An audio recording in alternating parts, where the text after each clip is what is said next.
घटना है फिलाडेल्फिया की, जहां पर एक घर में रात के टाइम में आग लग जाती है। आग लगते ही इस घर के अंदर मौजूद लोग चिल्लाने लगते हैं और कुछ एक देर बाद ही वो अपने बच्चों को लेकर घर से बाहर आ जाते हैं। लेकिन अभी भी एक छोटी सी बच्ची जो कि 10 दिन पहले ही इस दुनिया में आई है, वो इस घर के अंदर ही थी। तो वो पति पत्नी सीधा का सीधा उस घर के अंदर जा घुसते हैं और उसे बचाने की कोशिश करते हैं। लेकिन आग की लपटें काफी ज्यादा तब तक फैल चुकी थी, जिसके बाद वो जैसे तैसे कर वापस बाहर निकल आते हैं। कुछ एक देर बाद ही फायर फाइटर आ गए और उन्होंने उस आग के ऊपर काबू पा लिया। लेकिन अभी भी पुलिस वालों के और उस फैमिली के दिमाग में यही बात चल रही थी कि क्या सच में ही ये जो आग लगी है ये नेचुरल है या फिर इसके पीछे किसी का हाथ है। लेकिन कुछ एक दिनों बाद ही ये एक कोल्ड केस बन जाता है। लेकिन वो महिला अभी भी मानने वाली नहीं थी कि यहाँ पर जो कुछ भी ये हुआ है ये सिर्फ एक हादसा है। और वो लगातार बार बार पुलिस के पास जाती है और काफी सारी ऐसी ही और इन्वेस्टिगेशन जब पुलिस वालों से करवाती है,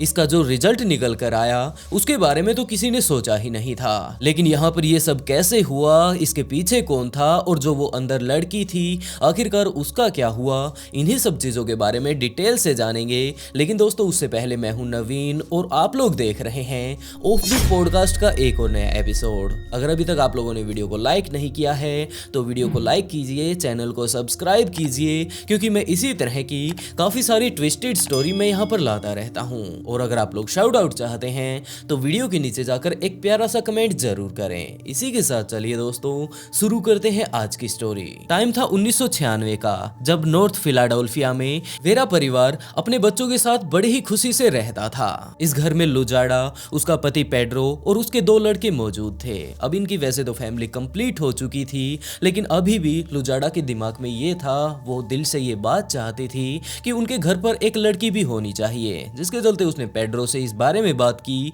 और पेड्रो ने भी लुजाडा की ये बात सुनकर यही बात कही कि हाँ, हमारे घर में हमारी एक बेटी भी होनी चाहिए। और वो दोनों ही इस बारे में सोचकर एक नए बच्चे की प्लानिंग करने लगते हैं। और 5 दिसंबर 1997 को उनके घर पर एक लड़की होती है, जिसका नाम उन्होंने बड़े ही प्यार से डेलिमार क्यूबस बेरा रखा।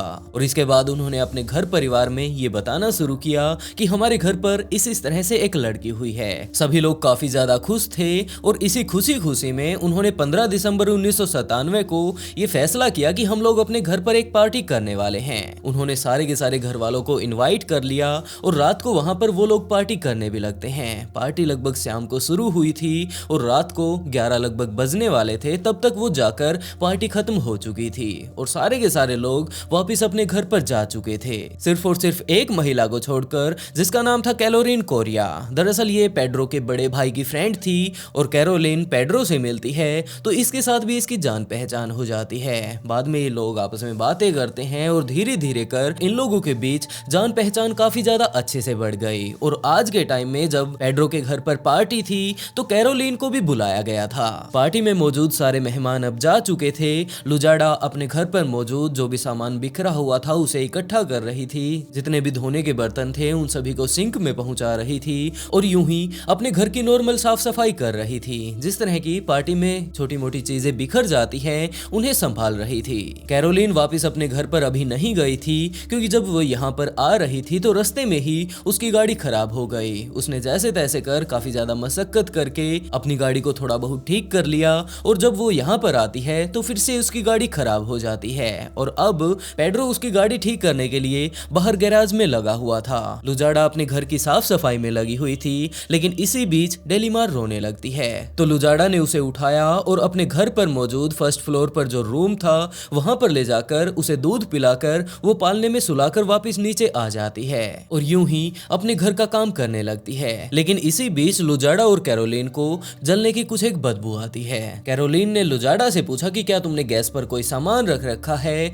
और रख भी रखा है तो जाकर उसे संभाल लो, क्योंकि वो जल चुका है और अब मुझे जलने की काफी ज्यादा बदबू आ रही है। लुजाडा ने कहा कि जलने की बदबू तो मुझे भी आ रही है, लेकिन मैंने तो गैस पर कुछ रखा ही नहीं और रख भी दिया हो और मैं भूल गई हूँ। तो वो जाकर देखने लगती है, लेकिन गैस पर कुछ भी रखा हुआ नहीं था। जिसके बाद वो वापस आती है और इसी तरह जब वो खड़े खड़े वहां पर बातें कर रहे थे तो उन्हें दिखाई पड़ता है कि हमारे घर में मौजूद जो सीढ़ियां हैं उससे धुआं नीचे आ रहा है, यानी कि आग फर्स्ट फ्लोर पर लगी हुई है। धुआं जब सीढ़ियों से नीचे आ रहा था तो लुजाडा इस चीज को देखकर काफी ज्यादा घबरा गई और उसे अपनी बेटी की याद आती है कि वो तो ऊपर ही है। तो वो ऊपर जाने की कोशिश करती है, लेकिन जब वो कमरे में पहुंचती है तो उसे पता चलता है कि यहाँ पर कमरे में पूरे तरीके से आग की लपटें फैल चुकी हैं और वो अंदर नहीं घुस सकती। वो अंदर जबरदस्ती घुसने की कोशिश करती है, लेकिन वो आग की चपेट में आ जाती है, जिसके बाद वो अपने आप को बचाते बचाते वापस नीचे आती है और गैराज में काम कर रहे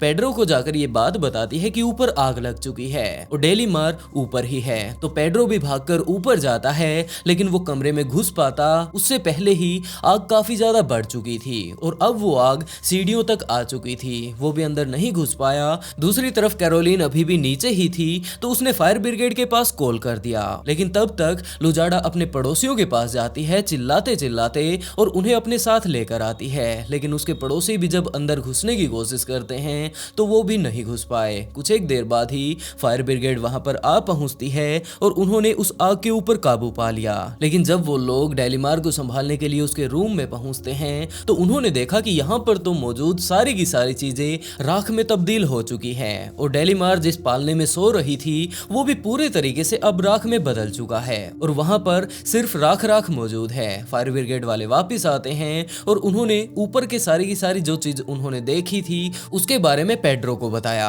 पेड्रो ने लुजाडा को इस बारे में बताया और इस बात को सुनकर लुजाडा अंदर तक टूट जाती है। वो कुछ भी समझ नहीं पाई कि आखिरकार ये आग ही क्यों लगी। जब पुलिस वाले वहां पर आते हैं और अपनी सारी की सारी छानबीन करते हैं तो उन्होंने बताया कि यहाँ पर शॉर्ट सर्किट हुआ था और उसी के कारण ये आग लगी थी। तो लुजाडा ने पूरा एक्सप्लेन करके बताना शुरू किया कि मैं जब ऊपर गई थी तो वो डोर खुला हुआ था और सामने ही मैं अपनी बेटी के पालने को देख सकती थी। धुआं वहां पर काफी ज्यादा था, लेकिन मैं साफ साफ ये बात देख सकती थी कि वो अपने पालने में नहीं है। और दूसरी तरफ जो उस कमरे में खिड़की लगी हुई थी वो भी उस टाइम खुली हुई थी।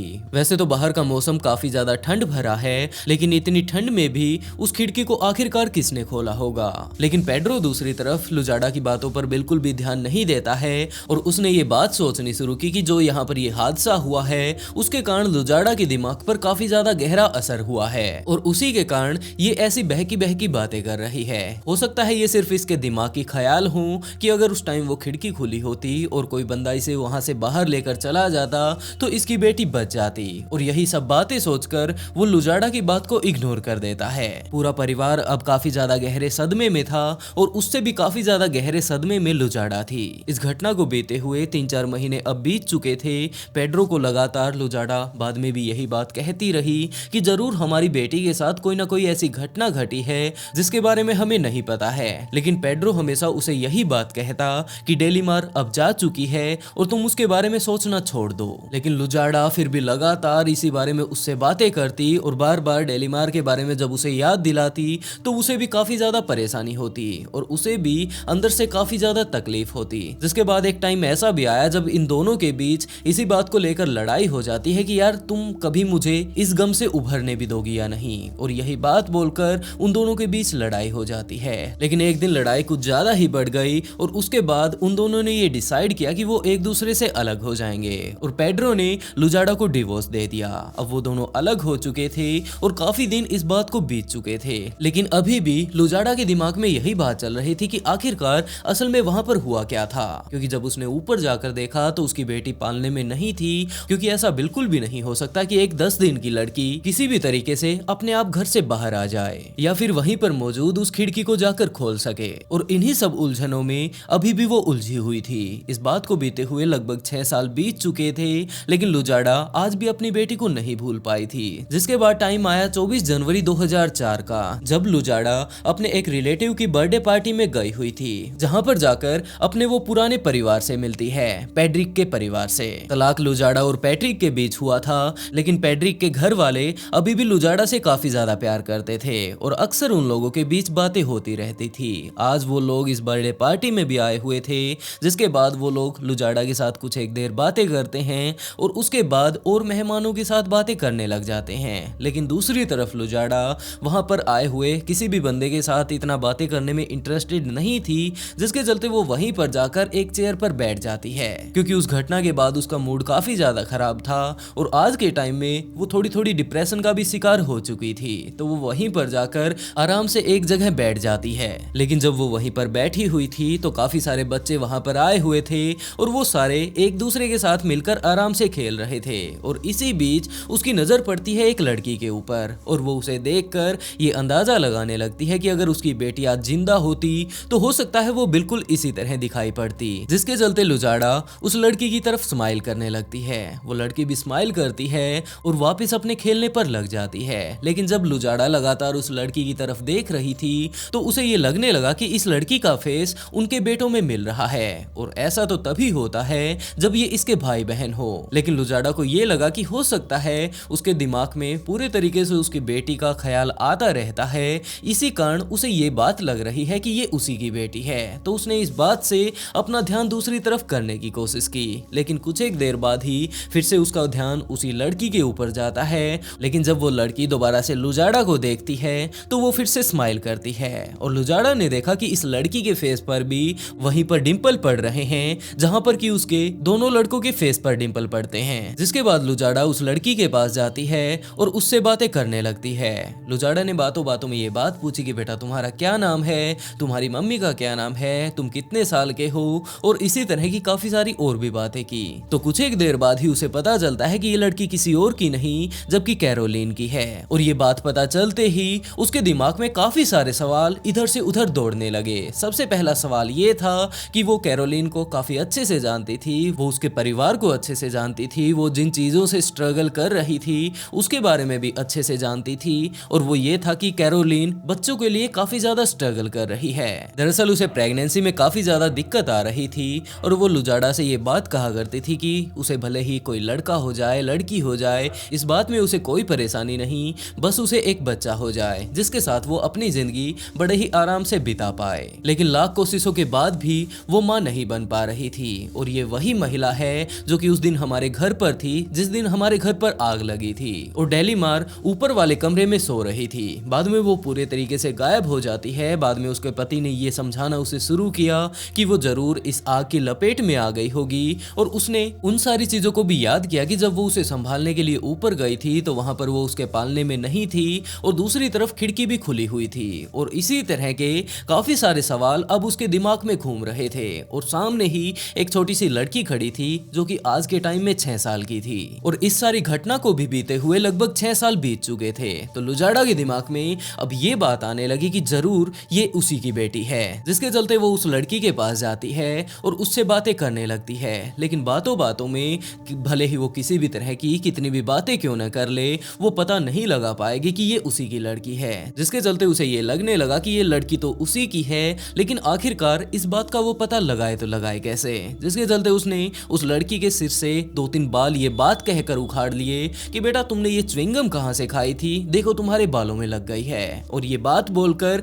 उसने वो च्युइंगम का नाम लेकर उसके सिर से लगभग 3-4 बाल उखाड़ लिए और वो उन बालों को अपने साथ लेकर वापिस अपने घर पर चली जाती है। घर पर जाकर उसने ये बात सोचनी शुरू की कि अब इनका अगर मैं डीएनए टेस्ट करवा लेती हूँ तो उससे ये बात बिल्कुल क्लियर हो जाएगी कि ये लड़की कैरोलिन की है या फिर मेरी है। और इसी बात को लेकर वो पुलिस स्टेशन जा पहुंचती है और पुराने केस के बारे में उन्हें डिटेल से बताती है कि जनाब आज से लगभग 6 साल पहले कुछ इस तरह की घटना घटी थी। तो पुलिस वाले उस केस को देखते हैं और उन्होंने यही बात कही कि मैम आप मान जाइए आपकी बेटी उसी आग में झुलस चुकी है। लेकिन वो अपने सारे के सारे एविडेंस जो कि उसे लग रहा था उनके बारे में बताती है और उसके साथ ही उन बालों को भी पुलिस वालों को दिखाती है कि मैं उस लड़की के ये बाल ले आई हूँ, अगर आप लोग इसका डीएनए टेस्ट करवा लेते हैं तो सारी चीजें बिल्कुल क्लियर हो जाएंगी। लेकिन पुलिस वाले इस बात पर बिल्कुल भी ध्यान नहीं देते हैं और उन्होंने यही बात कही कि मैम अगर आपको ज्यादा ही शक हो रहा है तो हम इस केस के ऊपर थोड़ी इन्वेस्टिगेशन कर ही देते हैं। जिसके चलते पुलिस वाले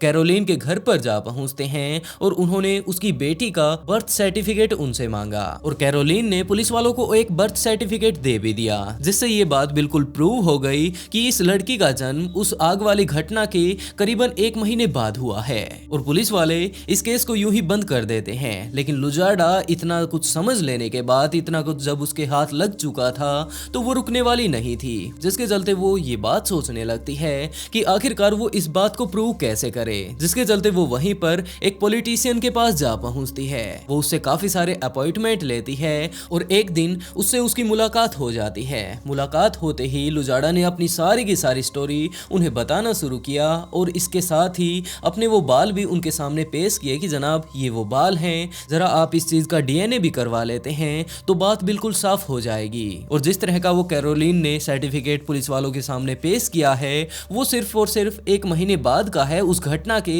जब हमारे घर पर आग लगी हुई थी। और उस टाइम वो हमारे घर पर आई हुई थी, लेकिन उस टाइम उसके हालातों को देखकर बिल्कुल भी ऐसा नहीं लग रहा था कि वो किसी भी एंगल से प्रेग्नेंट है। लेकिन 1 महीने बाद ही उसने एक बच्चे को जन्म कैसे दे दिया। तो पॉलिटिशियन ने आराम से बैठकर लगभग 1.5-2 घंटों तक उसकी पूरी कहानी को सुना और उसे इस बात का पता चलता है कि ये महिला लगभग पिछले 6 सालों से इसी बात के लिए काफी ज्यादा परेशान हो रही है और आज के टाइम में भी कोई इसकी मदद नहीं कर रहा। इसका पति इसे छोड़कर जा चुका है, लेकिन आज भी ये महिला अपनी बच्ची के लिए इतना ज्यादा तड़प रही है। तो उसने उसकी पूरी की पूरी मदद करने की सोची और वो वहीं के डिस्ट्रिक्ट अटॉर्नी के पास इन सारी चीजों को भेज देता है कि जरा इसके ऊपर पूरे के पूरे फोरेंसिक टेस्ट करवाओ और इसका डीएनए वगैरह निकलवाओ। और जैसे ही डीएनए की रिपोर्ट आती है तो वहां पर मौजूद सारे लोगों की आंखें फटी की फटी रह जाती है, क्योंकि ये लड़की जिसे आज के टाइम में कैरोलिन पाल रही है वो कोई और नहीं जबकि डेलिमार ही थी। लुजाडा इस बात को जानकर काफी ज्यादा खुश हुई कि उस दिन उस हादसे में उसकी बेटी की जान बच चुकी थी। और जब पुलिस वालों ने पूरी की पूरी इस चीज की डिटेल निकाली तो उन्हें पता चलता है कि यहाँ पर जो ये हादसा हुआ था आग लगने वाला, ये भी यूं ही नहीं हो गया था, जबकि यहाँ पर ये शॉर्ट सर्किट करवा के कैरोलिन ने ही ये आग लगाई थी। और जब पुलिस वालों ने इसकी पुरानी डिटेल निकाली तो उन्हें पता चलता है कि ये पहले एक हॉस्पिटल में काम कर चुकी है और वहां पर इसने थोड़ा घपला किया था। उस घपले को छुपाने के लिए, उसकी सारी की सारी कागज कार्रवाई को बचाने के लिए इसी तरह 1992 में भी इसने एक आग लगा दी थी, लेकिन वहां पर इसे पकड़ लिया गया था और बाद में इसे छोड़ दिया गया। लेकिन यहाँ पर तो इसने एक छोटी सी लड़की की ही जान जोखिम में डाल दी। लेकिन अभी भी सवाल ये था कि कैरोलिन ने आखिरकार ये सारी की सारी चीजें अकेले कैसे की होंगी, क्योंकि डेलिमार उस टाइम फर्स्ट फ्लोर पर सो रही थी और आखिरकार वो खिड़की से उसे लेकर बाहर कैसे निकली होगी। उसके बाद वो ग्राउंड फ्लोर पर पहुंची और ये सारी चीजें उसने कैसे की होंगी। और जब पुलिस वालों ने कैरोलिन से ये सारी बातें पूछी तो आखिर में उसने एक ऐसा खुलासा किया जिसके बारे में लुजाडा भी नहीं जानती थी। उसने बताया कि पेड्रो उसके साथ ही मिला हुआ था और उसने ही ये सारी चीजें करने में उसकी मदद की थी। लेकिन पेड्रो ने साफ इनकार कर दिया कि जनाब मैं ऐसा क्यों करने लगा। लुजाडा और मैंने, हम दोनों ने ही मिलकर ये प्लानिंग बनाई थी कि हमें एक लड़की भी होनी चाहिए और हम लोगों ने बच्चे की प्लानिंग की थी। लेकिन जो ये महिला यहाँ पर बोल रही है इसके बारे में मैं बिल्कुल भी नहीं जानता। और वैसे भी लुजाडा जानती है कि मैं उस टाइम गैराज में गाड़ी ठीक कर रहा था। पुलिस वाले इस केस के ऊपर और अच्छे से इन्वेस्टिगेशन करते हैं, लेकिन कैरोलिन ने जो ये बातें कही थी इसका कोई भी पुख्ता सबूत उसके पास नहीं था और ना ही कोई ऐसा एविडेंस मिला जिससे ये बात साबित हो पाए कि पेड्रो उसके साथ ही मिला हुआ था। तो आखिर में यही बात सोची गई कि लुजाडा की अब बेटी उसे वापस मिल चुकी है और उसका पति भी पहले उसे पागल बोलता था, लेकिन आज ये बात क्लियर हो चुकी है और अब ये दोनों साथ रहने लग जाएं इसके लिए झूठ बोल रही हो और वो पेड्रो को सिर्फ फंसाने की कोशिश कर रही हो। यही बात पुलिस वालों की समझ में आई और उन लोगों ने पेड्रो को यूं ही बरी कर दिया। दूसरी तरफ कैरोलिन के ऊपर कोर्ट में केस चलता है और जब जज ने उसकी इन सारी हरकतों को देखा तो उसे 9 से 40 साल की सजा सुनाई। वैसे दोस्तों आप लोग इस केस के बारे में क्या सोचते हैं? एक तरफ तो कैरोलिन जिसे बच्चों की जरूरत थी और दूसरी तरफ लुजाडा जो कि इस बात के लिए ही अपनी अगली प्रेगनेंसी के लिए राजी होती है कि उन्हें लड़की चाहिए और जब उन्हें वो हो भी जाती है तो कैरोलिन वहां पर आकर उसे इस तरह से चुरा लेती है। और इन सारी चीजों में डेलिमार को तो कुछ पता ही नहीं था कि वहां पर क्या कुछ हो गया। पहले उसे उसके ही घर से चुरा लिया गया और आज के टाइम में वो वापस अपनी माँ के पास आ चुकी है। वैसे दोस्तों आज की स्टोरी आप लोगों को कैसी लगी कमेंट बॉक्स में जरूर बताइएगा। अगर अच्छी लगी हो तो वीडियो को लाइक कर चैनल को सब्सक्राइब जरूर कर लें। और इसी के साथ दोस्तों आज का शाउट आउट लीजा युप्थोनी को and write beautiful comment to get a shout out in next video. बहुत जल्द मिलते हैं एक और नए ट्विस्टेड केस के साथ।